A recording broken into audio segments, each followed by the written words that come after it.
चलो जी स्टार्ट करते हैं। लास्ट क्लास में आपको मैंने ये बताया था किसकी गेन एंथैल्पी ज्यादा होती है, पीरियोडिक टेबल में वो कंपैरिजन करवाया था लेफ्ट टू राइट वाला। क्लियर है? चलो जी तो आगे बढ़ते हैं बेटा अपन आज। तो सिंपल सी कहानी है बेटा, अपन ने पढ़ा था कि जो आयोनाइजेशन एनर्जी बारे में पढ़ लिया था कि लेफ्ट टू राइट जाने पूरी पीरियोडिक टेबल में क्लोरीन की मैक्सिमम होती है, पढ़ ली थी। अब बात करते हैं कि जो नोबल गैस होती है इनर्ट क्यों होती है। नोबल गैस होती है वो क्या होती है बेटा? इनर्ट। भाई नोबल गैस में ऐसी क्या ताकत है कि वो इनर्ट होती है? देखो, कोई भी केमिकल, कोई भी एलिमेंट रिएक्टिव तभी होता है या तो वो इलेक्ट्रॉन बेचे, मतलब इलेक्ट्रॉन रिलीज करे, या इलेक्ट्रॉन एब्जॉर्ब करे। दोनों में से कोई एक काम तो करे। या तो इलेक्ट्रॉन को क्या करे बेटा? रिलीज करे, या इलेक्ट्रॉन को क्या करे? एब्जॉर्ब। रिलीज करे मतलब जो रिलीज करना जिसके लिए सस्ता हो, मतलब इलेक्ट्रॉन थोड़े बहुत एनर्जी लेके रिलीज कर दे। या फिर ऐसा एलिमेंट जो इलेक्ट्रॉन लेके हमें एनर्जी दे दे। भाई किसी चीज के बदले कोई चीज दे दे, मतलब क्या? अगर हम एनर्जी दें तो हमें इलेक्ट्रॉन दे दे, और हम अगर इलेक्ट्रॉन दे तो हमें क्या दे दे? एनर्जी दे दे। हमारी बात में भाई कुछ सोडियम ओडियम है, इनकी आयनाइजेशन एनर्जी बहुत कम होती है। जैसे हम इनको थोड़ी सी एनर्जी देते हैं, हमें इलेक्ट्रॉन दे देते हैं। क्लोरीन क्लोरीन होते हैं, इनको जब हम इलेक्ट्रॉन देते हैं तो बदले में ये एनर्जी दे देते हैं। एक्सचेंज वाला प्रोग्राम है। क्लियर है? भाई दोनों में से कोई एक काम कर लो तब भी आप रिएक्टिव कहलाओगे। क्या कहलाओगे? रिएक्टिव। यही चीज हमने किसको कही बेटा? नोबल गैस को। तो हमने कहा कि तुम एक इलेक्ट्रॉन दे दो हमें, हम तुम्हें एनर्जी देंगे। तो इन्होंने कहा ठीक है दे देंगे, लेकिन आयनाइजेशन एनर्जी इतनी ज्यादा मांग ली, मतलब जिसकी लिमिट ही नहीं है। तो हमने समझ गए ये इलेक्ट्रॉन देना नहीं चाहता। भाई तुम सब्जी लेने जाओ, सब्जी वाला क्या 1000 रुपए किलो आलू है, तुम समझ जाओ ये बेचना नहीं चाहता, ये बेचना। तो हमने कहा इलेक्ट्रॉन दे दे, तो उसने कहा दे दूंगा, एनर्जी इतनी सारी, मुंह इतना सारा पाड़ लिया। तो अपन कहेंगे, क्या कहेंगे? ये इलेक्ट्रॉन देना नहीं चाहता। तो हमने सोचा हो सकता है लेना चाहता हो, तो हमने कहा इलेक्ट्रॉन ले ले, एनर्जी दे दे। इसने कहा नहीं, इलेक्ट्रॉन भी लूंगा, एनर्जी भी तुमसे ही लूंगा। हम समझ गए ये इलेक्ट्रॉन लेना भी। तो ना तो इलेक्ट्रॉन लेना चाहता ना देना चाहता। मतलब क्या हुआ कि इसकी आयोनाइजेशन एनर्जी बहुत ज्यादा है। जब हम इससे मांगने गए तो बहुत ज्यादा एनर्जी मांगता है, और जब हम इसको इलेक्ट्रॉन देने गए तो हमसे एनर्जी मांग रहा है उल्टा। तो हम समझ गए ना तो रिएक्शन करना ही नहीं चाहता, रिएक्शन करना ही। तो लिखो बेटा noble gas are inert. Noble gas are inert. Noble gas are inert. noble gas are inert due to noble gas are inert due to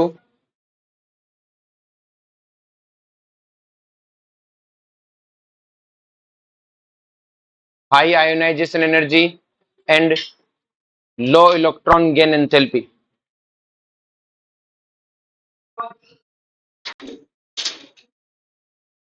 ionisation energy क्या है बेटा? हाई है, और इलेक्ट्रॉन गेन एंथैल्पी क्या है बेटा? लो। तो दोनों ही चीजें इस चीज को डिसफेवर करते हैं, ये रिएक्शन नहीं करेगा। आगे बात में next one upon move on करते हैं बेटा इलेक्ट्रॉन नेगेटिविटी पे। किस मूव ऑन करते हैं बेटा? Electron negativity. कि भाई इलेक्ट्रॉन नेगेटिविटी क्या होता है? जल्दी लगाओ बेटा इलेक्ट्रॉन नेगेटिविटी।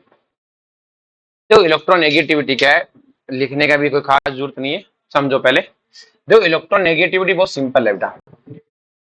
कोई भी एटम है बेटा, अब जो दो वर्ड है, एक तो अपन ने अभी पढ़ा था गेन एंथैल्पी। क्या पढ़ा था बेटा? Gain enthalpy. तो गेन एंथैल्पी इलेक्ट्रॉन नेगेटिविटी में क्या डिफरेंस है समझो। गेन एंथैल्पी क्या था? कोई एटम था, उसने क्या किया कि अपनी आउटर मोस्ट ऑर्बिट में एक इलेक्ट्रॉन लिया, और इस इलेक्ट्रॉन लेने में जो एनर्जी रिलीज की, मतलब कोई एटम था, बाहर पड़ा हुआ कोई इलेक्ट्रॉन था, उसे अपनी ऑर्बिट में लिया, और उस दौरान जो एनर्जी रिलीज की वो है इलेक्ट्रॉन गेन एंथैल्पी। वो क्या है? इलेक्ट्रॉन है एंथैल्पी। मतलब क्या हुआ? सिंपल सी बात है कि जैसे मान लो तुम जा रहे हो, तुम्हें 50,000 की नोट की गड्डी पड़ी मिली, तुमने उठाई और जेब में डाली। तुमने किसी का छीना के तुमसे नहीं, पड़े मिले तुमने रख लिए अपनी जेब में। ये है गेन एंथैल्पी। ये क्या है बेटा? Gain enthalpy. तो आपने जैसे वो 50,000 के नोट की गड्डी अपने जेब में रखी, तो तुमने जो खुशी तुम्हें हुई वही क्या है बेटा? Gain enthalpy. मौज आ गई। क्लियर है? लेकिन तुमने किसी को धोखा थोड़ी दिया, नहीं, तुम्हें तो पड़े मिले थे। अब इलेक्ट्रोनेगेटिविटी भी बेटा इलेक्ट्रॉन को खींचना है, लेकिन यहाँ धोखा देने वाली बात है। यहाँ क्या देने वाली बात है? धोखा। मतलब एटम ए और बी मिलके एक बॉन्ड बनाए। एटम ए और बी मिलके क्या बनाए? एक इलेक्ट्रॉन ए का, एक इलेक्ट्रॉन है बी का। बॉन्ड बनते समय ये बात हुई थी कि दोनों, जो इससे बोलते हैं कोवलेंट बॉन्ड। क्या बोलते हैं बेटा? Covalent bond. कोवलेंट बॉन्ड क्या होता है? Sharing of electron. क्या होता है बेटा? शेयरिंग ऑफ कि भाई दो एटम के बीच में इलेक्ट्रॉन की अगर शेयर हो तो उसे बोलते हैं कोवलेंट बॉन्ड। क्या बोलते हैं? Covalent bond. अब जो कोवलेंट बॉन्ड बनता है तो एटम ए और बी के बीच में बॉन्ड बना। आ रही बात में? अब सिंपल सी कहानी, जो बॉन्ड तो बनते समय दोनों ने कहा था एक इलेक्ट्रॉन तेरा एक इलेक्ट्रॉन है मेरा, और दोनों ही यूज करेंगे, दोनों ही यूज करेंगे। जब तेरे मन में आए तू यूज करना, मेरे मन में आए तो मैं यूज करूंगा। क्लियर है? उसमें ये नहीं है कि तेरा मेरा कोई वो डिफरेंस नहीं है। जैसे अपन कहें, मान लो क्या नाम, शुभांश और प्रेरणा ने मिलकर चाय की दुकान खोली। क्या खोली बेटा? चाय की दुकान।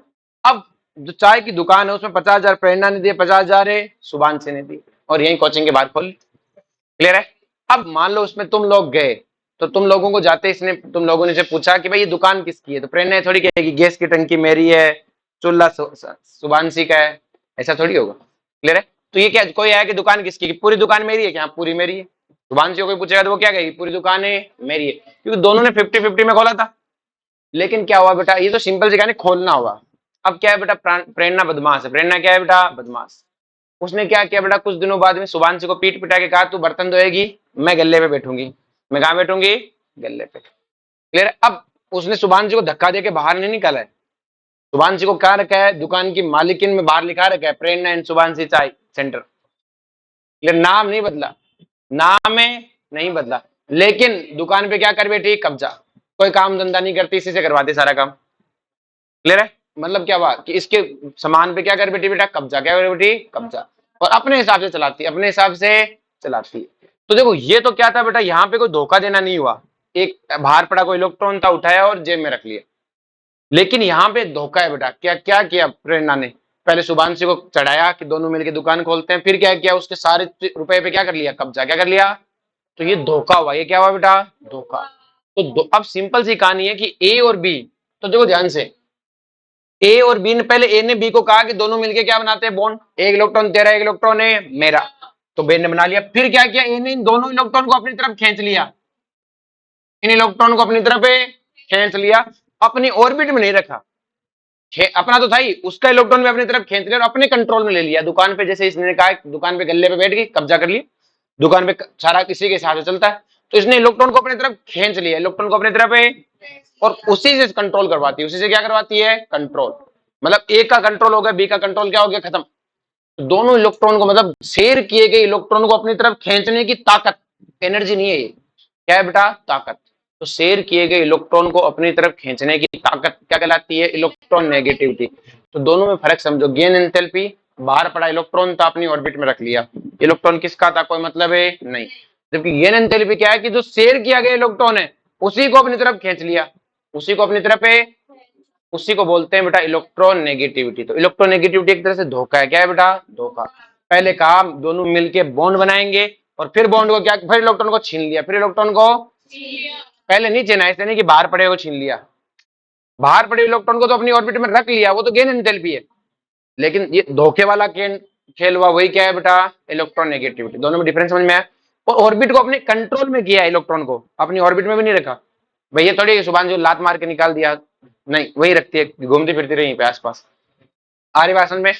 तो सिंपल सी कहानी है बेटा कि टेंडेंसी ऑफ एनी एटम, ये क्या होता है बेटा? टेंडेंसी होती है। क्या होती है बेटा? टेंडेंसी। क्लियर है? बस अट्रैक्ट करने की क्या होती है बेटा? टेंडेंसी। अब जैसे कोई स्वार्थी है तो उसकी टेंडेंसी है, वो जानबूझ के थोड़ी है। कोई कहता है ये चुगली करता है, तो वो जानबूझ के, उसे पता चुगली करना बुरी बात होती है, लेकिन उससे होती है, उसका नेचर है, उसका क्या है बेटा? नेचर। उसे पता ही नहीं वो कब चुगली कर गई। क्लियर है? तो सिंपल सी कहानी, tendency of any atom, tendency of any atom to attract share pair of electron. जो इलेक्ट्रॉन क्या किया गया बेटा? शेयर किया गया था कोवलेंट बॉन्ड में, share pair electron towards itself in a covalent bonded molecule. किसमें होगा बेटा? ये कोवलेंट बॉन्डेड मॉलिक्यूल में होता है। तो कोवलेंट बॉन्डेड मॉलिक्यूल में शेयर के इलेक्ट्रॉन को अपनी तरफ खींचने की स्ट्रेंथ क्या कहलाती है बेटा? इलेक्ट्रोनेगेटिविटी। कर लो, इलेक्ट्रोनेगेटिविटी नहीं, इलेक्ट्रोनेगेटिविटी क्या होती है बेटा? इलेक्ट्रोनेगेटिविटी। बोलो कोई दिक्कत है? आगे भाषण में नेक्स्ट देखो बेटा ध्यान से। अब ये चीज बात करते हैं कि किसकी इलेक्ट्रोनेगेटिविटी ज्यादा होगी। तो आपने देखा ए और बी ने बॉन्ड बनाया, फिर ए ने दोनों इलेक्ट्रॉन खींच लिया अपनी तरफ, ए ने दोनों इलेक्ट्रॉन अपनी तरफ खींच लिए। तो यहां से क्या दो चीजें समझ में आई कि सर पहली बात तो ये समझ में आई कि ए ने अपना इलेक्ट्रॉन जाने नहीं दिया, ए ने अपना इलेक्ट्रॉन जाने इसका मतलब एक की आयोनाइजेशन एनर्जी ज्यादा है, क्योंकि आयोनाइजेशन एनर्जी क्या होती है, इलेक्ट्रॉन को लूज करना। ए ने लूज ही नहीं किया, ए ने अपना इलेक्ट्रॉन तो होल्ड किया, अपनी पोजीशन को क्या किया, होल्ड। क्लियर है, तो मतलब इसकी आयोनाइजेशन एनर्जी क्या है, ज्यादा। साथ में बी का इलेक्ट्रॉन छीन मारा, बी का इलेक्ट्रॉन है, दूसरे का इलेक्ट्रॉन कौन छीन पाता है, जिसकी गेन एंथैल्पी भी क्या हो, ज्यादा। क्योंकि गेन एंथैल्पी तो बताती है इलेक्ट्रॉन का लेना गेन एंथैल्पी, और अपना इलेक्ट्रॉन जाने नहीं देना आयोनाइजेशन एनर्जी। तो इसकी जो एलिमेंट की इलेक्ट्रॉन नेगेटिविटी किसकी ज्यादा होगी, कि सर जिसकी आयोनाइजेशन एनर्जी क्या होगी, ज्यादा, और साथ में गेन एंथैल्पी भी क्या हो, ज्यादा। आ रही बात में, आयोनाइजेशन एनर्जी भी क्या होनी चाहिए, ज्यादा, और गेन एंथैल्पी भी ज्यादा, क्योंकि दोनों खेल है यहाँ पे। जैसे तुमने टक ऑफ वार खेला कभी, रस्साकसी वाला, तो उसमें दो चीज होती है, अपनी पोजीशन क्या करनी है, होल्ड, और सामने वाले को खींचना भी है। ऐसा नहीं कि अपनी पोजीशन तो होल्ड नहीं, सिर्फ खींचे जा रहे हो तब भी हारोगे, होल्ड करना बहुत जरूरी होता है। तो ये अपने इलेक्ट्रॉन को तो क्या करता है, होल्ड, मतलब आयोनाइजेशन एनर्जी बहुत ज्यादा है, अपने इलेक्ट्रॉन को हिलने ही नहीं देता, और सामने वाले को खींच मारता है, मतलब गेन एंथैल्पी क्या है, ज्यादा। तो इलेक्ट्रॉन नेगेटिविटी उसी की ज्यादा होगी जिसकी आयोनाइजेशन एनर्जी और इलेक्ट्रॉन गेन एंथैल्पी दोनों क्या होंगी, ज्यादा। आई बात में, तो इलेक्ट्रॉन गेन एंथैल्पी क्या होगी बेटा, उसी की ज्यादा होगी जिसकी आयोनाइजेशन एनर्जी और इलेक्ट्रॉन एफिनिटी दोनों क्या हो बेटा, ज्यादा। समझा क्या, बोलो कोई दिक्कत है।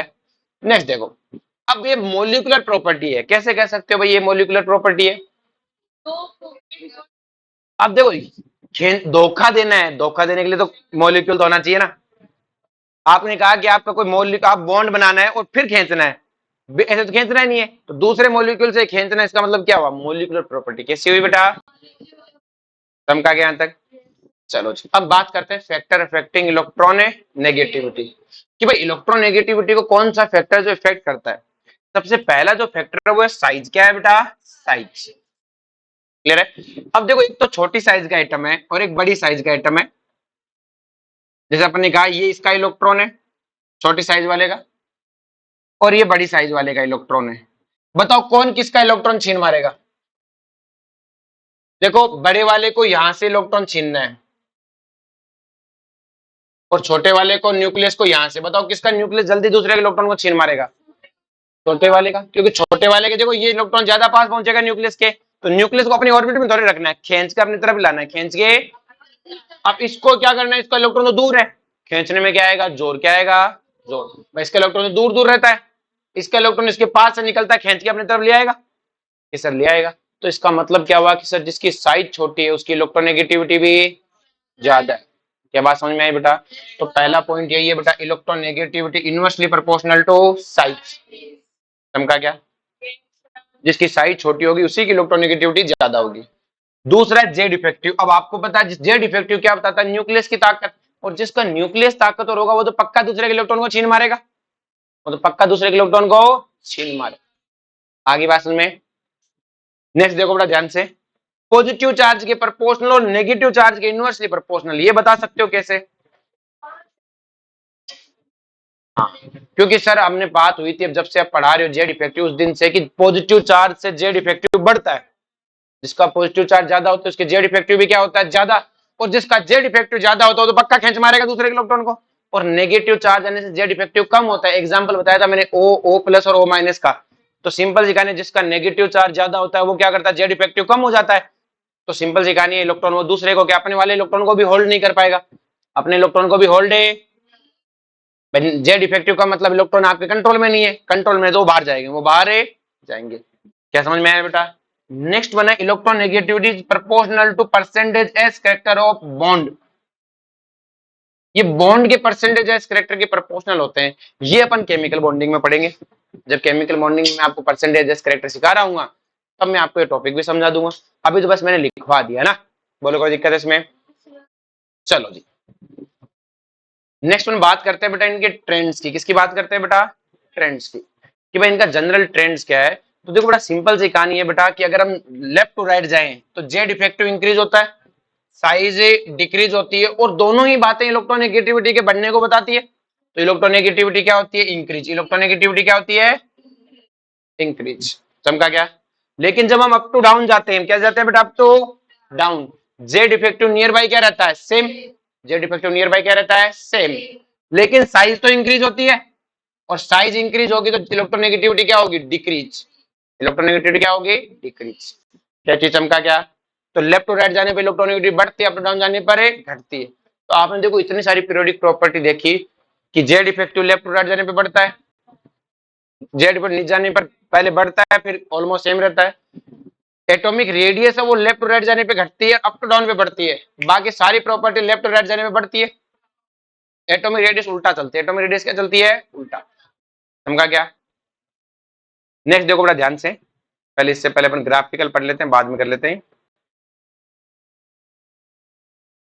तो बेटा इनके ग्राफ की बात करें आयोनाइजेशन एनर्जी के, सो इलेक्ट्रोनेगेटिविटी के, तो देखो ग्राफ क्या है बेटा, पहले इलेक्ट्रोनेगेटिविटी घट रही है, देखो ये एल्कलाइन मेटल है, कौन से मेटल है, एल्कलाइन मेटल।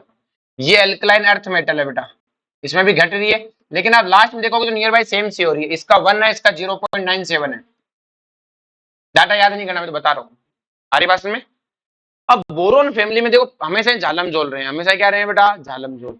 यहाँ पर भी झालम जोल है, ऐसे घटा इस तरह से, बोरोन से तो कम है, लेकिन पहले घटा और फिर बढ़ा, पहले घटा और फिर बढ़ा। तो आप इस तरह से लिख सकते हो इसको, ऐसे याद रखो इस तरह से, ठीक है। बोरॉन फैमिली का याद रखना इस तरह से ना। इसी तरह कार्बन फैमिली की बात करें तो पहले घटा फिर बराबर है, फिर क्या है, और लास्ट में थोड़ा सा बढ़ा, लास्ट में थोड़ा सा बढ़ा। पहले घटा फिर बराबर फिर लास्ट में थोड़ा सा बढ़ा, सारी बात में। और ये बढ़ा क्यों है, लेंथेनाइड कॉन्ट्रैक्शन। क्या करना है, तो लास्ट वालों की ऑलमोस्ट ऑलमोस्ट बराबर से रह रहे, घटने की जगह वो लेंथेनाइड कॉन्ट्रैक्शन है। क्या है बेटा, लेंथेनाइड कॉन्ट्रैक्शन। देखो यहाँ पर है, पहले घटा घटा फिर लास्ट में बराबर हो गया, लास्ट में क्या हो गया, बराबर। ऑक्सीजन फैमिली में क्या हो रहा है, घटा घटा लास्ट में ऑलमोस्ट बराबर, ये 2 और 2.1, और यहाँ पे घटा घटा और घटा, ऑलमोस्ट ट्रेंड घटने की है। बस दो में दिक्कत है, एक तो बोरॉन फैमिली में यूनाइकी जैसा, ठीक है, और एक किसमें है बेटा, कार्बन फैमिली में लास्ट में थोड़ा सा बढ़ गया, लास्ट में थोड़ा सा बढ़ गया। यहाँ तक कोई दिक्कत है। अब जो नेक्स्ट चीज है बेटा,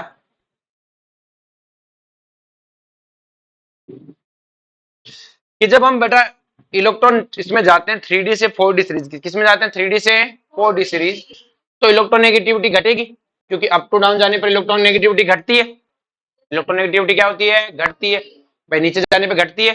तो जब हम 3D से 4D सीरीज में जाएंगे तो इलेक्ट्रोनेगेटिविटी कम होगी, तो 4D से 5D में भी क्या होनी चाहिए थी, कम।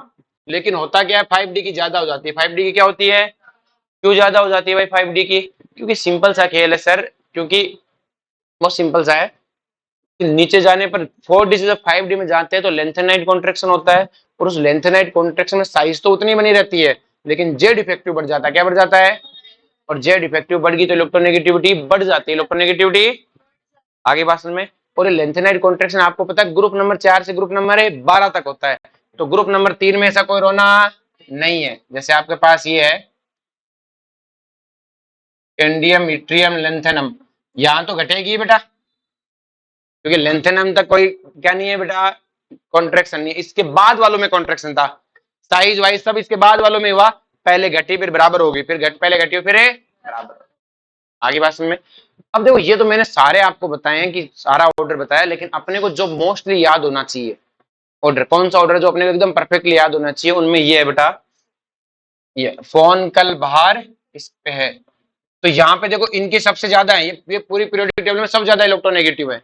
उसके बाद नाइट्रोजन क्लोरीन ऑलमोस्ट सिमिलर है, फिर ब्रोमीन, फिर आयोडीन सल्फर कार्बन ऑलमोस्ट क्या है, सिमिलर है, फिर आपके पास फॉस्फोरस और हाइड्रोजन। हमारी बात में। तो सबसे ज्यादा डिफरेंस किसमें है, फ्लोरीन नाइट्रोजन, इसके हिसाब से फ्लोरीन नाइट्रोजन में बहुत डिफरेंस है। फ्लोरीन सबसे ज्यादा इलेक्ट्रोनेगेटिव पीरियोडिक टेबल में, उसके बाद है ऑक्सीजन, फिर है नाइट्रोजन, फिर chlorine, bromine, iodine sulphur carbon, phosphorus and hydrogen. ये चीज समझ में आया सबको, पक्का। नेक्स्ट देखो बड़ा ध्यान से, अगर अपन ये मैंने आपको बता दिया इसको, ठीक है, इस ऑर्डर को मत लिखना चाहिए, ठीक है। इसके अलावा मैंने नीचे ऑर्डर लिखवा दिया, उस ग्राफ वाले को लिखना है, मत लिखना ना। नेक्स्ट में बात करते हैं कैलकुलेशन ऑफ इलेक्ट्रोनेगेटिविटी स्केल। देखो सबने अपनी अपनी स्केल दी है, सबने क्या दी, अपनी अपनी स्केल, और उस स्केल से क्या निकालनी होती है हमें, इलेक्ट्रोनेगेटिविटी क्या निकालनी होती है। तो सबसे पहले बात करें बेटा पोलिंग मूलिकन स्केल की। मूलिकन ने देखो क्या किया कि अगर आपके पास आयोनाइजेशन और इलेक्ट्रॉन एफिनिटी किसमें गिवन हो, इलेक्ट्रॉन वोल्ट में, दोनों की दोनों इलेक्ट्रॉन वोल्ट में ही होनी चाहिए, तभी यूज कर सकते हो, वरना यूज नहीं कर सकते। आ रही बात समझ में कि सर आपने इलेक्ट्रॉन एफिनिटी बोला, गेन एंथैल्पी नहीं, मैंने पहले कहा था जब भी मैं एप्लीकेशन लेता हूँ क्या यूज करता हूँ, इलेक्ट्रॉन एफिनिटी, गेन एंथैल्पी नहीं ले रहा होता हूँ, मतलब उल्टा डाटा ले रहा होता हूँ। आगे बात समझ में, तो ionization energy plus electron affinity divided by 2। आगे बात समझ में, ये है मूलिकन स्केल। ये क्या है बेटा, पॉलिंग स्केल का रियल फॉर्मूला ये नहीं है, उसने तो अलग ही फॉर्मूला दिया था, लेकिन वो अपन फॉर्मूला पढ़ेंगे अगले चैप्टर में। आ रही बात समझ में, उसका जो अलग ही फॉर्मूला है बॉन्ड एनर्जी से दिया था, उसने किससे दिया था बेटा, बॉन्ड एनर्जी से। अपन उसे अगले चैप्टर में पढ़ाएंगे, है ना। आगे बात समझ में, उसने तो अलग ही फॉर्मूला दिया था, ये फॉर्मूला नहीं था, ये तो कंपैरिजन वे में बनाया हुआ फॉर्मूला है। उसने आपने अगर पढ़ा हो तो उसका ऐसा फॉर्मूला होता है 0.208 root E A B minus root E A plus E A B, ऐसा कुछ करके। क्लियर है, ये अगले चैप्टर में लिखवा दूंगा, अभी कोई जरूरत नहीं है ना, बड़ा सा फॉर्मूला है। क्लियर है, पहले ये सीख लो फिर वो सिखा देंगे दो दो बार में। तो ये क्या है बेटा, आयनाइजेशन एनर्जी प्लस है इलेक्ट्रॉन एफिनिटी डिवाइडेड बाई 2। आगे बात में, और इसका क्या है बेटा, ionization energy plus electron affinity divided by 5.6। ये दोनों में डिफरेंस है, तो बड़ी कौन है, पॉलिंग है कि मूलिकन है, मूलिकन, क्योंकि उसमें 2 से डिवाइड है, इसमें 5.6 से। तो अगर अपन सिंपल सी कहानी में इसको ऐसे लिख सकता हूँ, ionization energy plus electron affinity divided by 2 into 2.8। और इसको क्या लिख सकते हैं बेटा, मूलिकन, क्या लिख सकते हैं, मूलिकन डिवाइड बाई 2.8। आगे बात समझ में, और दोनों इलेक्ट्रॉन वोल्ट में ही होने चाहिए। जूल वॉल में आया तो बदलो इलेक्ट्रॉन वोल्ट में, किसमें बदलो, ध्यान रहे इलेक्ट्रॉन वोल्ट में बदल के लिखना है। आगे बात समझ में, अगर आपको मान लो इलेक्ट्रॉन वोल्ट की जगह किलो कैलोरी पर मोल दे दे, किलो कैलोरी, तो दोनों के फॉर्मूले वही रहने, बस 62.5 से डिवाइड होने। जैसे मूलिकन डिवाइड हुआ वैसे ही कौन डिवाइड हो जाएगा, पॉलिंग डिवाइड हो जाएगा, ionization energy plus electron affinity divided by 2, sorry 5.6 into 2.5। अब दोनों डाटा किसमें यूज करने, किलो कैलोरी पर मोल में, बाकी कुछ आए तो यूनिट कन्वर्जन कर करके लिख लेना। आई बात में, चलो जी।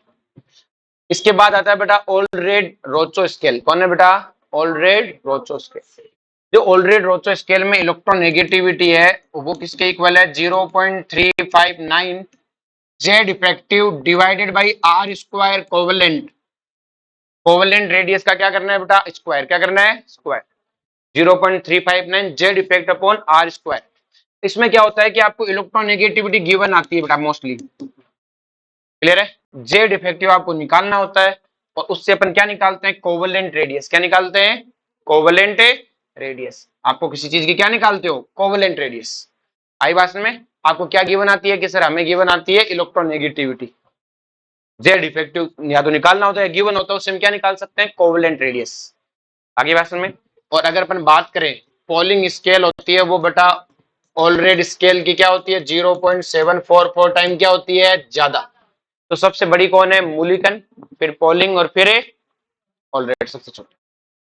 आगे बात में, दोनों फॉर्मूले याद होने चाहिए, 0.359 जेड इफेक्टिव अपॉन है आर स्क्वायर कोवेलेंट, और ये क्या है बेटा, पॉलिंग कितना बड़ा है, 0.744 टाइम।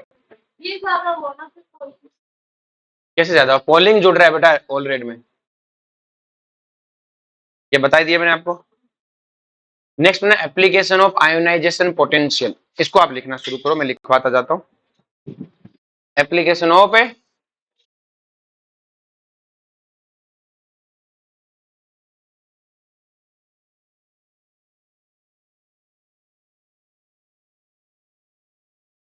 आयोनाइजेशन एनर्जी, लिख लिया। तो बड़ा एप्लीकेशन, एनर्जी लिख लो, एक ही बात है, पोटेंशियल एनर्जी का अलग थोड़ी है।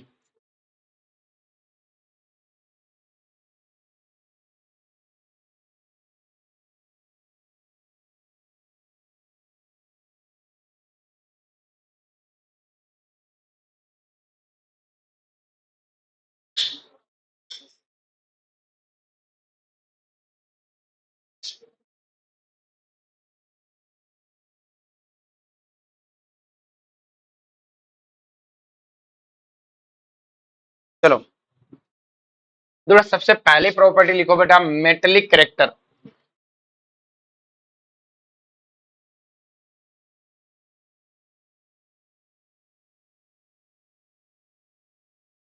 Metallic character. थोड़ा मेटेलिक करेक्टर की बात करें कि भाई मेटेलिक करेक्टर किसके ज्यादा होते हैं किसके कम होते हैं। आपको पता है मेटल्स कौन होती है बेटा? जो इलेक्ट्रॉन क्या करती है, लूज करती है। और इलेक्ट्रॉन लूज वही करेगा जिसकी आयोनाइजेशन एनर्जी क्या होगी, कम। तो metallic character inversely proportional to ionization energy. तो लिखो metallic character are inversely proportional to ionization energy. Metallic character is inversely proportional to,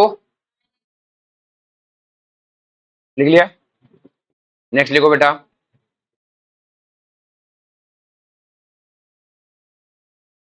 when we move left to right, when we move left to right, when we move left to right, ionization energy increase,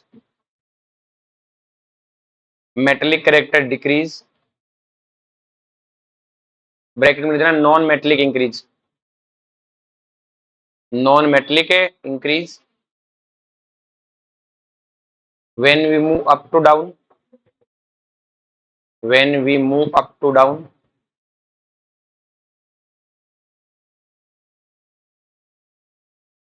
metallic character,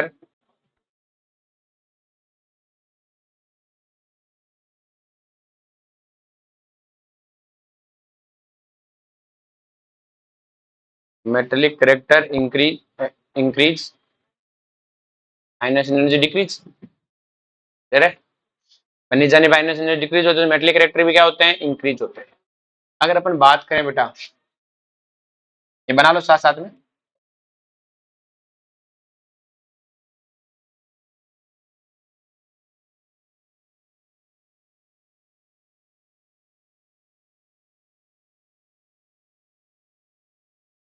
पूरी नहीं बनाना, दो लोग group बनाने हैं, बना ले बेटा। जो बेटा यही होती है अपने पीरियोडिक टेबल, अगर मोटा मोटा बनाए तो। और आपको अगर मैं कहूं कि देखो इधर जाने पे मेटलिक करेक्टर क्या हो रहा है, डिक्रीज हो रहा है, इधर जाने पे मेटलिक करेक्टर क्या हो रहा है, इधर से इधर जाने पे क्या हो रहा है, ये ज्यादा मेटलिक करेक्टर वाले लेस वाले, तो मेटलिक करेक्टर क्या हो रहा है, इंक्रीज। और इधर से इधर जाने पे क्या हो रहा है, नॉन मेटलिक करेक्टर है। अगर नीचे वालों में मेटलिक करेक्टर ज्यादा है, तो आपको पता है इधर वालों में ये नीचे वाले मेटल्स हैं, नीचे वाले क्या हैं, मेटल्स। नॉन मेटल ऊपर की तरफ है यूं, याद करो मैंने ऐसे बनाया था, यूं करके यूं करके यूं बनाया था मेटल्स, नॉन मेटल्स। नीचे वाले तो मेटल है पी ब्लॉक में भी, क्योंकि नीचे आने पर मेटलिक करेक्टर क्या होता है, इंक्रीज। जैसे बोरॉन फैमिली में बिस्मिथ है, वो प्योरली मेटल है, ठीक है। ये मेटल्स हैं, ये मेटल्स हैं। आ रही बात में? बोलो कोई दिक्कत है? पक्का? चलो जी जल्दी लिखो इसे, थोड़ा स्पीड लिखो।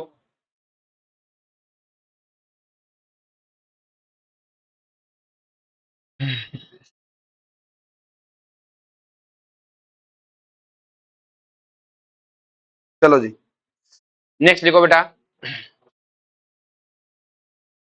एक तरफ लिखो बेटा ऑक्सीडेशन, दूसरी तरफ लिखो रिडक्शन। एक तरफ लिखो ऑक्सीडेशन, दूसरी तरफ क्या लिखोगे, रिडक्शन। छोटे छोटे टेबल, दो लाइन की,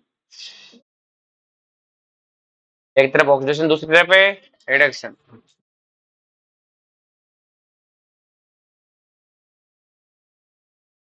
अब जो बेटा ऑक्सीडेशन क्या होता है, ध्यान समझो कि बेटा इलेक्ट्रॉन का लूज करना, इलेक्ट्रॉन का लूज करना ऑक्सीडेशन, और इलेक्ट्रॉन का गेन करना रिडक्शन। क्लियर? वो हाइड्रोजन जुड़ना ऑक्सीजन जुड़ना ऑर्गेनिक में चलती है, इनऑर्गेनिक में क्या होता है, ऑक्सीजन इलेक्ट्रॉन का लूज करना ऑक्सीडेशन, इलेक्ट्रॉन का गेन करना रिडक्शन। तो लिखो लूज ऑफ इलेक्ट्रॉन ऑक्सीडेशन,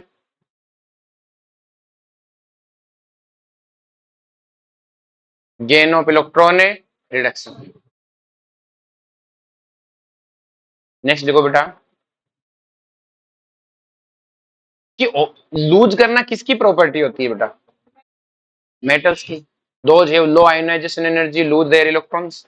लिखो those have low ionisation energy, oxidation में those have low ionisation energy, those have low ionisation energy lose its electron, lose its electron. Bracket में क्या लिख दोगे, मेटल्स। ये काम कौन करता है बेटा, मेटल्स। और उसमें लिखो बेटा those have high ionization energy gain the electron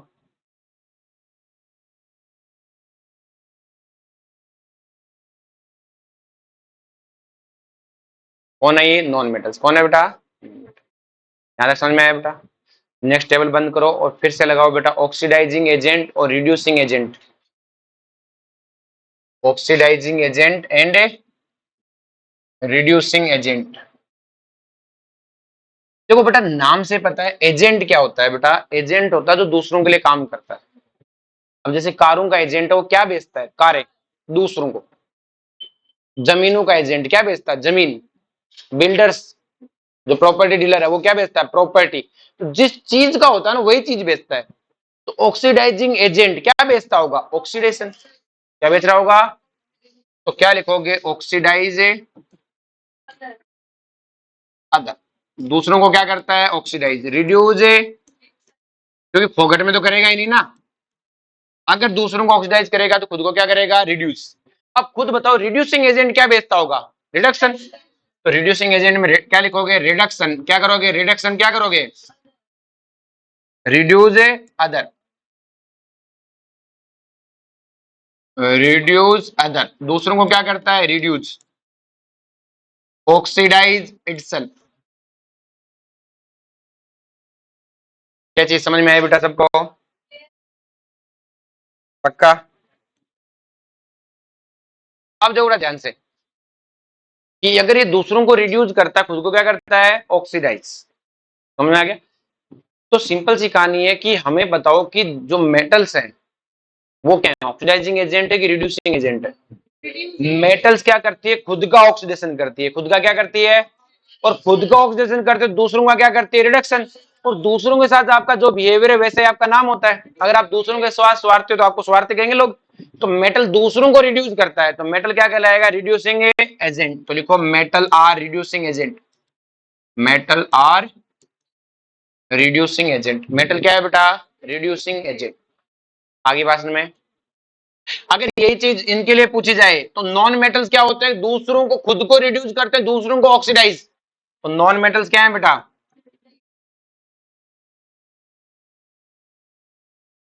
यहां तक समझ में आई बेटा अब दो वर्ड आते हैं एक आता है रिड्यूसिंग पावर एक होता है ऑक्सीडाइजिंग पावर क्लियर है तो पावर का क्या मतलब होता है जैसे मैंने कहा मेरे में मुक्के मारने की ताकत है तो आप क्या करोगे आप मुक्के दूसरों को मारोगे खुद को थोड़ी मारोगे क्लियर है कि मुझे में मुक्के मारने की ताकत है मैं खुद को ही मारता हूँ ऐसा थोड़ी होता है आप में ताकत होती है आप दूसरों पे अप्लाई करते हो आप क्या करते हो दूसरों पे अप्लाई क्लियर है आपको जोक मारने की ताकत है तो आप दूसरों पे जोक मारते हो खुद पे थोड़ी मारते हो क्लियर है तो सिंपल सी कहानी है बट आप में जो भी ताकत होती है आप दूसरों पे लगाते हो तो रिड्यूसिंग पावर आप में काहे की ताकत है रिडक्शन की तो आप दूसरों को रिड्यूस करोगे दूसरों को और दूसरों को रिड्यूस करोगे इसका मतलब क्या वहां कौन कहलाए रिड्यूसिंग एजेंट दूसरों को रिड्यूस कर रहे हो ना रिड्यूसिंग पावर दूसरों को रिड्यूस करोगे तो क्या हुआ रिड्यूसिंग एजेंट तो लिखो रिड्यूसिंग एजेंट है रिड्यूसिंग पावर रिड्यूसिंग एजेंट है रिड्यूसिंग पावर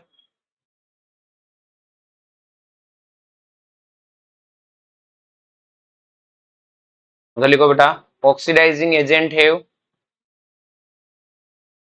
ऑक्सीडाइजिंग पावर क्योंकि आपके पास ऑक्सीडाइजिंग पावर आप दूसरों को ऑक्सीडाइज करोगे तो आप दूसरों को ऑक्सीडाइज कराए तो आप क्या कहलाओगे ऑक्सीडाइजिंग एजेंट अब मुझे एक बात बताओ कि जो रिड्यूसिंग पावर है वो मैंने लिखा inversely proportional to ionization energy क्या सही बात है क्या क्योंकि बेटा जिसकी आयोनाइजेशन एनर्जी कम होगी वो खुद को क्या करेगा ऑक्सीडाइज खुद को ऑक्सीडाइज करेगा दूसरों को रिड्यूस करेगा उतनी ज्यादा क्या होगी रिड्यूसिंग पावर आई बात में और तो अपने आप ही हो जाएगा ऑक्सीडाइजिंग पावर क्या होगी बेटा आयोनाइजेशन एनर्जी के प्रोपोर्शनल आप एनर्जी लिख दो या पोटेंशियल लिख दो आपको पता है आयोनाइजेशन पोटेंशियल मैंने एटॉमिक में पढ़ा रखा है वो ई हटाना ही तो है आयोनाइजेशन एनर्जी अचीव करने के लिए लगाया गया पोटेंशियल क्या कहलाता है आयोनाइजेशन है पोटेंशियल तो अलग से कोई चीज है नहीं ऑर्डर तो भैया नहीं बोलो यहाँ तक कोई दिक्कत है अपने को तो चैप्टर में ये दो लाइन काम की थी मतलब ये दो लाइन समझाने के चक्कर में इतना बोला है ठीक है आगे यहाँ तक समझ में नेक्स्ट लिखो बेटा एप्लीकेशन ऑफ इलेक्ट्रोनेगेटिविटी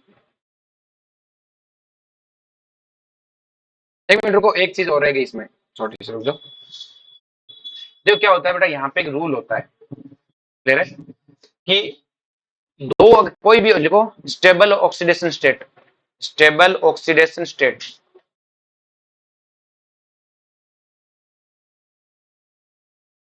लिखो बेटा, पहला रूल लगा के लिखो, if ionization energy difference, if ionization energy difference between, if ionization energy difference between two successive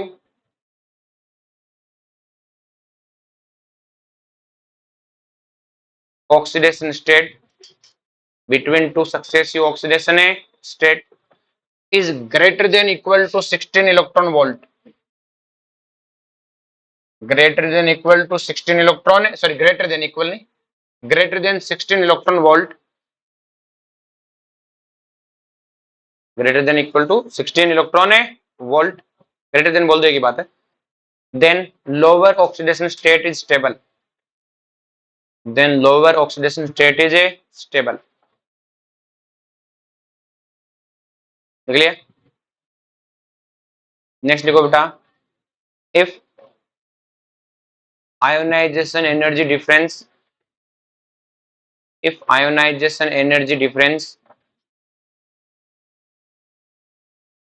between two successive ionization energy, sorry, oxidation state, between two successive oxidation state less than 11 electron volt, less than 11 electron volt, then higher oxidation state is stable, then higher oxidation state is a stable। अब तुम्हें इन प्रश्नों में पढ़ना ही नहीं, तुम तो एक काम करो, है ना, इसको इसके ब्रैकेट में लिख दो महंगी चीज, क्या है बेटा, महंगी चीज, और ये क्या है बेटा, सस्ती चीज, ठीक है, एक महंगी और एक सस्ती। अब देखो सिंपल सी कहानी, तुमने एक जनरली एक चीज देखी होगी कि बेटा अपन वही चीज खरीदते हैं जो सस्ती होती है।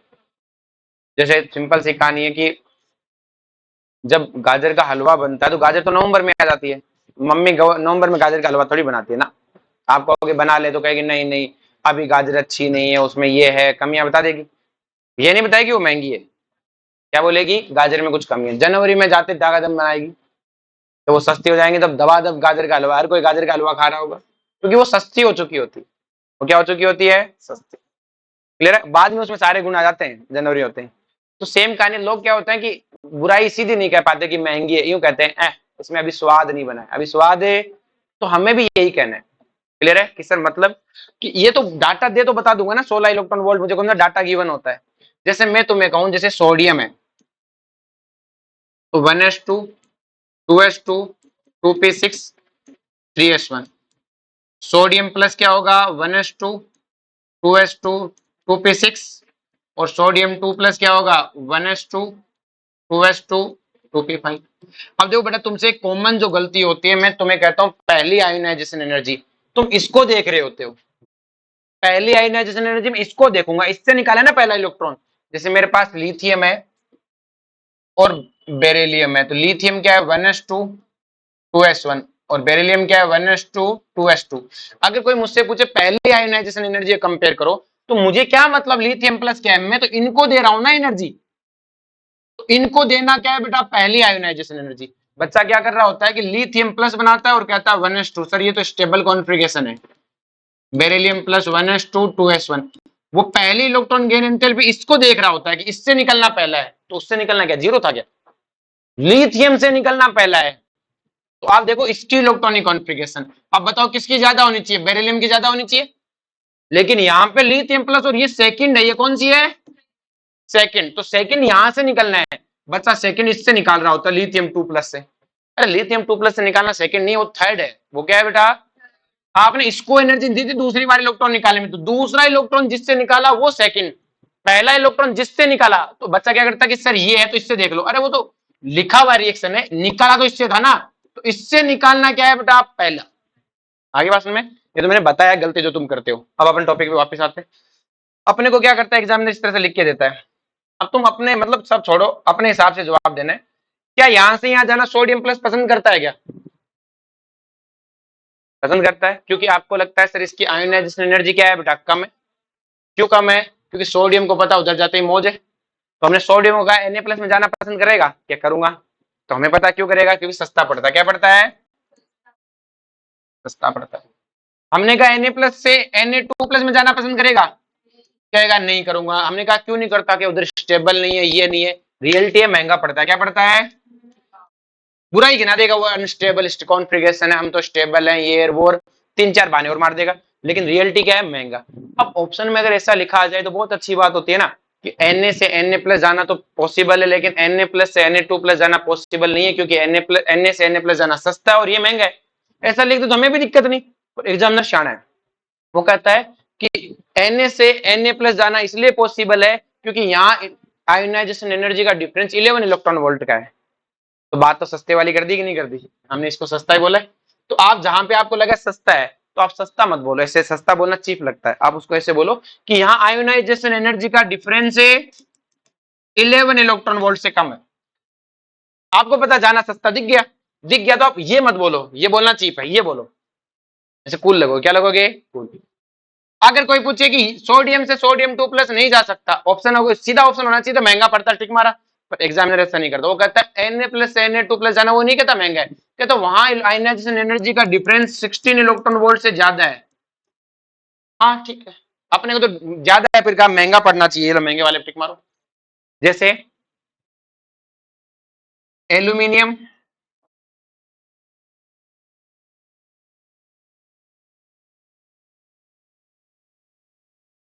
एल्यूमिनियम का क्या होती है electronic configuration, 1s2 2s2 2p6 3s2 3p1। अगर मैं एल्यूमिनियम से एल्यूमिनियम प्लस 1 में जाऊं तो 1s2 2s2 2p6 3s2। Aluminium 2 plus में जाऊं तो इससे इलेक्ट्रॉन निकालना है, ये सेकंड है, 1s2 2s2 2p6 से। और एल्यूमिनियम प्लस 3 में जाऊं तो 1s2 2s2 2p। तो ये आपकी पहली आयोनाइजेशन एनर्जी है, ये दूसरी और ये तीसरी। ध्यान रहे, पहले ये इससे निकाला आपने पहला, तो पहला इसको देखना है, फिर दूसरा इसको देखना है, दूसरा इससे निकाला, तीसरा इससे। तो हमने भाई वही पूछा एल्यूमिनियम को कि तू एल्यूमिनियम से एल्यूमिनियम में प्लस में चला जाता है, तो तुम्हें पता है कि उसे जाने के बाद स्टेबल कॉन्फ़िगरेशन मिल रही है, तो वैसे नहीं बोलेगा सस्ता पड़ता, वो कहता है यहाँ आयोनाइजेशन एनर्जी का डिफरेंस क्या है, से कम है, इसलिए कौन ज्यादा स्टेबल है, हायर। कौन स्टेबल है, एल्यूमिनियम से ज्यादा स्टेबल एल्यूमिनियम प्लस है। अब एल्यूमिनियम प्लस और एल्यूमिनियम 2 प्लस में बात करूं तो क्या एल्यूमिनियम प्लस जाना पसंद करेगा, इसका मतलब हम कहेंगे यहाँ आयोनाइजेशन एनर्जी का डिफरेंस कितना है, ज्यादा है, तो ये एल्यूमिनियम प्लस एल्यूमिनियम 2 प्लस में जाना पसंद नहीं करता, मतलब वो यहीं रहना पसंद करेगा, यहाँ जाना पसंद है, ऐसा नहीं जाएगा नहीं, एनर्जी देंगे तो जाएगा ही, लेकिन पसंद नहीं करता। पसंद है, ऐसा नहीं मम्मी हलवा नहीं बना सकती गाजर का नवंबर में, आप रो धूल खाने लग जाओ 2-4 दिन, गोबर खाओ, फिर मम्मी सोचे कि चलो गाजर का हलवा खिला देते हैं, क्लियर है। पर उसके लिए तुम्हें रजिस्ट करना पड़ेगा, मन से नहीं बनाएगी, मन से वही कहानी है, मन से जाना नहीं चाहता, आप एनर्जी दो जाएगा, क्लियर। लेकिन मन से ये कहेगा अच्छी चीज नहीं, अच्छी चीज है। लेकिन एल्यूमिनियम 2 प्लस को एल्यूमिनियम 3 प्लस में जाने में कोई जोर आएगा क्या, कि उसे पता है एक इलेक्ट्रॉन फेंको बाहर, भाई हमने कहा एल्यूमिनियम 2 प्लस तो एक इलेक्ट्रॉन हमें दे दे, थोड़ी बहुत एनर्जी ले लेना, इसने कहा ठीक है जो भी बनता है दो, जो भी बनता है दो, क्योंकि यहाँ पे उसे पता है कि आगे जाने में फायदा है, क्योंकि यहाँ आयोनाइजेशन एनर्जी क्या 11 इलेक्ट्रॉन वोल्ट से कम। तो ये देखो किताबी बातें, ये क्लियर, कोई रूल थोड़ी हुए, किताबी बातें। अपने को तो अपने हिसाब से देखना है, महंगा पड़ रहा है कि सस्ता। महंगा पड़ेगा ऑप्शन में महंगा थोड़ी लिखाएगा, वहां लिखाएगा 16 इलेक्ट्रॉन वोल्ट से ज्यादा थी, इसलिए वो आगे नहीं गया। आगे चला गया तो आप क्या कहोगे, इलेक्ट्रॉन वोल्ट से कम है, तो आप अपने हिसाब से जज कर लोगे कि आगे जाएगा कि नहीं जाएगा। आपको लगता है जाएगा तो लिखना कम, आपको लगता है नहीं जाएगा तो लिखना ज्यादा, क्लियर है। लैंग्वेज है लिखने की, क्या बड़ा लैंग्वेज है लिखने। आगे बात सबको समझ में, पक्का, छापा मारो ये।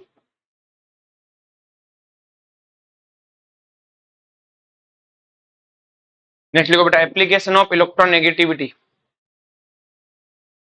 Application of electronegativity.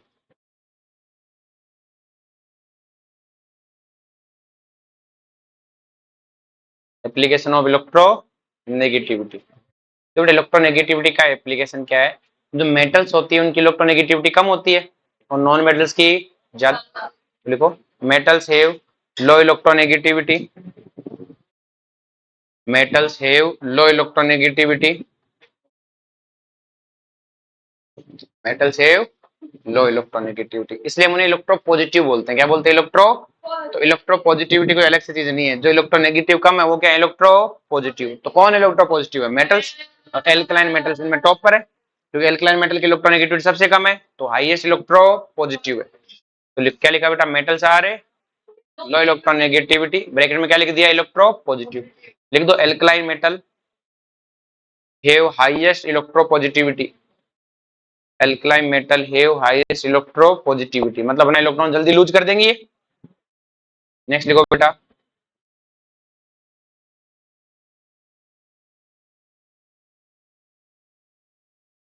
ध्यान देख लिया। नेक्स्ट लिखो, non metal have high electronegativity, non metal have high electronegativity. क्या यहां तक भी चमका सबको?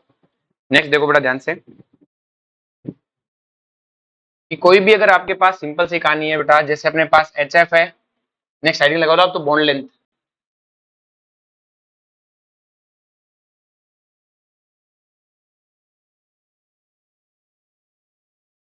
क्या लगा बेटा? Bond length. बॉन्ड लेंथ क्या होता है बेटा? लिखो,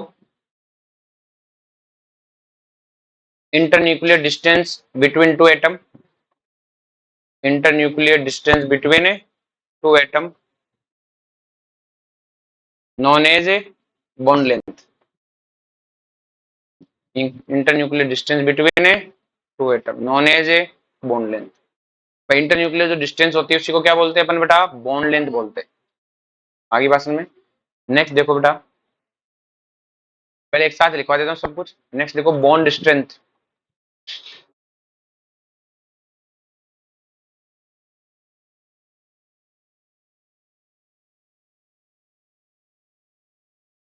लिखो बेटा, बॉन्ड स्ट्रेंथ क्या होती है बेटा? Strength of a bond, bond की मजबूती। लिखो strength of bond, strength of a bond. Next लिखो bond energy.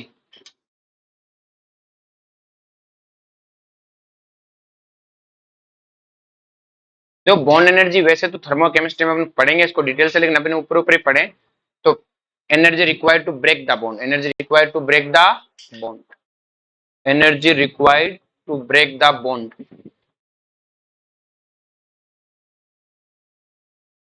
Energy required to break the bond, bond को तोड़ने के लिए रिक्वायर्ड है एनर्जी। आई बात समझ में? नेक्स्ट देखो बेटा ध्यान से, सिंपल सी कहानी क्या है बेटा, कि अगर मैं इन सब में इलेक्ट्रोनेगेटिविटी डिफरेंस देखूं, क्लियर है? तो इलेक्ट्रोनेगेटिव डिफरेंस किन दो में ज्यादा होगा, हाइड्रोजन फ्लोरीन में कि हाइड्रोजन आयोडीन में? आप ये पढ़ते हो बेटा? तो हाइड्रोजन और फ्लोरीन में सबसे ज्यादा डिफरेंस होगा, क्योंकि वो उनमें तो भाई ये सबसे बड़ा है और ये बहुत छोटा है, तो इनमें डिफरेंस सबसे ज्यादा होगा। फ्लोरीन या सॉरी आयोडीन और इसमें क्या होगा बेटा? डिफरेंस है कम होगा। बोलो कोई दिक्कत है? अब मुझे पता है कि सबसे ज्यादा इलेक्ट्रोनेगेटिव डिफरेंस का ऑर्डर यही है। अब जो बॉन्ड लेंथ होती है बेटा, वो इनवर्सली प्रोपोर्शनल होती है difference in electronegativity, difference in किस इलेक्ट्रोनेगेटिव डिफरेंस के कैसे इनवर्सली प्रोपोर्शनल होती है? सोच के देखो बेटा आप, सिंपल सी कहानी है। एक तो हाइड्रोजन फ्लोरीन है, फ्लोरीन हाइड्रोजन को अपनी तरफ खींचेगा, तो क्या हाइड्रोजन उसके ज्यादा पास आ जाएगा? एक आयोडीन है, क्या वो उतना खींच पाएगा अपने पास में? किसी उतना पास में खींचे नहीं पाएगा। तो बॉन्ड लेंथ क्या होती है? इलेक्ट्रॉन डिफरेंस इन इलेक्ट्रोनेगेटिविटी के इनवर्सली। ऑर्डर क्या हो जाएगा? ये। और ये बॉन्ड लेंथ है। उसके बाद आती है बेटा बॉन्ड एनर्जी, खुद प्रोपोर्शनल होती है बेटा बॉन्ड स्ट्रेंथ के, और बॉन्ड स्ट्रेंथ इनवर्सली प्रोपोर्शनल होती है बॉन्ड लेंथ के। तो आंसर क्या होगा बेटा? बोलो कोई दिक्कत है? आगे समझ में? उतारो से।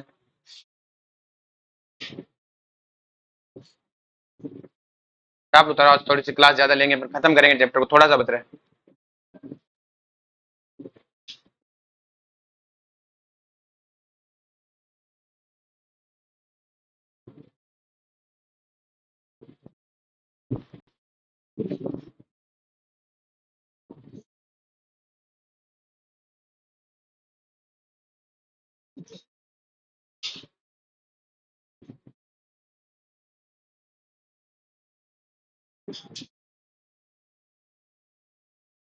देख लिया। चलो आगे चले। नेक्स्ट लिखो बेटा, acidic strength of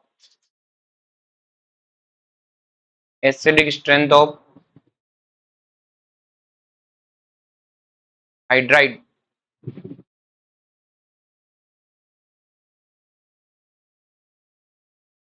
acidic strength of A hydride.